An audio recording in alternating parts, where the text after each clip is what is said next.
નમસ્કાર વિદ્યાર્થી મિત્રો, આપણે ધોરણ 11 કોમર્સમાં આંકડાશાસ્ત્ર વિષયમાં ચોથા પ્રકરણનો અભ્યાસ કરી રહ્યા છીએ.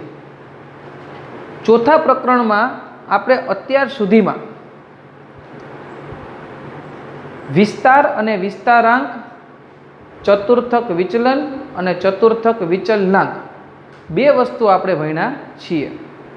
અને સરેરાશ વિચલન અને સરેરાશ વિચલનાંકમાં આપણે અવર્ગીકૃત માહિતી અને વર્ગીકૃત માહિતી જે છે એમાં આપણે અસતત આવૃત્તિ વિતરણ સુધી સરેરાશ વિચલન મેળવતા શીખી ગયા છીએ. હવે આજે મારે તમને છેલ્લો દાખલો સરેરાશ વિચલનમાં શીખડાવવો છે. સતત આવૃત્તિ વિતરણ હોય એમાં તમારા પાઠ્યપુસ્તકમાં સ્વાધ્યાય 4.3માં આપણે છીએ, બરાબર. એ 4.3 સ્વાધ્યાયમાં આજે આપણે ચોથો દાખલો શીખવાનો છે. એમાં વર્ગ કઈ છે 10 થી 30, 30 થી 50, 50 થી 70, 70 થી 90, 90 થી 110. સંખ્યા આપી છે F 1 4 6 4 1. હવે સૌથી પહેલા વિચારીએ તો સરેરાશ વિચલન એટલે કે MD મેળવવા માટેનું સૂત્ર થાય sigma FI માનાંકમાં XI minus X બાર છેદમાં L. તો આપણી પાસે F છે પણ X બાર નથી, એટલે સૌથી પહેલા તો આપણે મધ્ય કિંમત મેળવીએ. 30 ને 10 40, 40 ભાગ્યા 2 એટલે કેટલા થાય 20. 30 ને 50 80 ભાગ્યા 2 એટલે કેટલા થાય 40.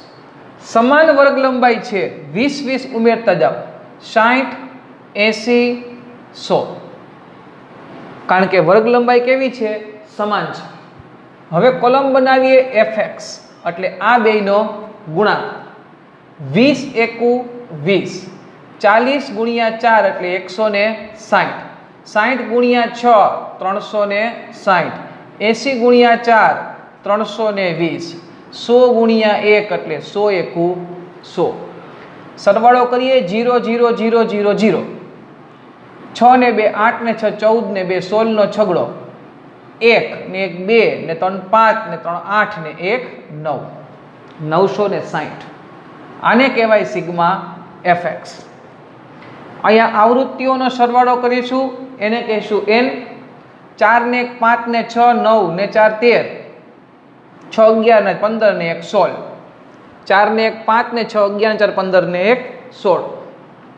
સૌથી પહેલા x બાર બરાબર સિગ્મા fx છેદમાં n. સિગ્મા fx કેટલા 960, અહીંયા 16, 16 6 96 એટલે x બાર બરાબર કેટલા 60. તમારે કેલ્ક્યુલેટરનો ઉપયોગ કરીને દાખલો ગણવાનો છે, આપણા નિયમ મુજબ તમને ખ્યાલ છે. હવે x બાર મળી ગયો એટલે કોલમ બનાવવાની xi માઇનસ x બાર, પછી એને લેવાની માનાંકમાં xi માઇનસ x બાર, અને પછી એનો ગુણાકાર fi માનાંકમાં xi માઇનસ x બાર. ચાલો હવે આ આપણું x છે અને આ આપણું x બાર છે.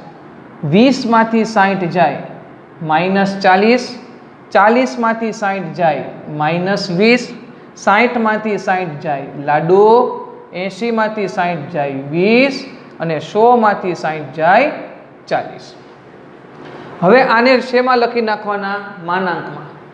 માનાંક છે એ માઇનસ ને શેમાં કન્વર્ટ કરશે, પ્લસમાં. 40 20 0 20 અને 40. પ્લસ હોય એને માઇનસ ન કરી નાખતા, માઇનસ હોય એ જ પ્લસ થાય. હવેની કોલમ કઈ છે, fi માનાંકમાં xi માઇનસ x બાર. આ fi ની કોલમ છે, આ માનાંકમાં xi માઇનસ x બાર. 40 એકુ 40, 20 4 80, 6 ગુણ્યા 0 એટલે 0, 20 ગુણ્યા 4 એટલે 80 અને 40 એકુ 40. 120 ને 120 240. આને કહેવાય sigma fi માનાંકમાં xi minus x બાર. સૂત્રમાં કિંમત મૂકીએ બાળકો. Sigma fi માનાંકમાં xi minus x બાર કેટલા છે, તો કે 240. એનની કિંમત કેટલી છે તો કે 16 છે. કેલ્ક્યુલેટર ઉપર આપણે કરીએ તો 240 ભાગ્યા 16 કેલ્ક્યુલેટરનો ઉપયોગ કરશું આપણે.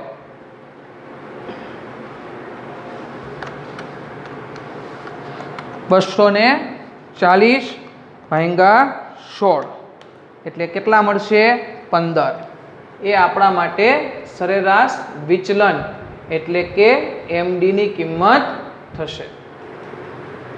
ઓકે, હવે આપણે મેળવશું સરેરાશ વિચલનાંક એનું સાપેક્ષ માપ એમડી ના છેદમાં x બાર. 15 ના છેદમાં x બાર કેટલો છે 60 એટલે 15 ભાગ્યા 60 એટલે આપણી પાસે સરેરાશ વિચલનાંક જે છે એની કિંમત આપણી પાસે કેટલી આવશે તો કે 0.25. તો આ આપણે સતત આવૃત્તિ વિતરણમાં સરેરાશ વિચલન અને સરેરાશ વિચલનાંક મેળવતા શીખી ગયા. અહીં ધ્યાન આપજો, તમને વર્ગ અને આવૃત્તિ આપી હોય, પહેલી કોલમ કઈ બનાવી મધ્ય કિંમત, બરાબર. એટલે આ બેનો સરવાળો ભાગ્યા 2. હવે તો મધ્ય કિંમત મેળવતા આવડે ને. 11 કોમર્સમાં ઘણો સમય થઈ ગયો. ચોથું, ત્રીજું, ચોથું 2 ચેપ્ટર પૂરા થશે હવે. એટલે મધ્ય કિંમત છે, સમાન વર્ગ લંબાઈ છે એટલે x ગોતી લીધા. પછી f ગુણ્યા x એટલે x બાર મળી ગયો. પછી x માઇનસ x બાર એટલે આ x ની કોલમમાંથી આ x બાર બાદ કરતા ગયા એટલે આ તૈયાર. 20 માંથી 60 જાય તો -40, 40 માંથી 60 જાય તો -20, 60 માંથી 60 જાય તો 0, 80 માંથી 60 જાય તો 20, 100 માંથી 60 જાય તો 40. પછી એને માનાંકમાં લખ્યું એટલે માઇનસ હતા એ બે શું થઈ ગયા પ્લસ, અને આ તો એમને એમ રહી ગયા. પછી fi માનાંકમાં xi માઇનસ x બાર એટલે આ f ની કોલમ છે, આ માનાંકમાં xi માઇનસ x બાર, આ પહેલી અને આ ચોથી કોલમ બેનો ગુણાકાર કરો એટલે આ રેડી કોલમ તૈયાર.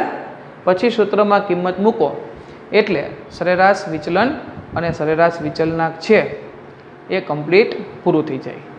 તો અહીંયા આપણે વિસ્તાર અને વિસ્તારાંક, ચતુર્થક વિચલન અને ચતુર્થક વિચલનાંક, સરેરાશ વિચલન અને સરેરાશ વિચલનાંક એ આપણે પૂરું કર્યું.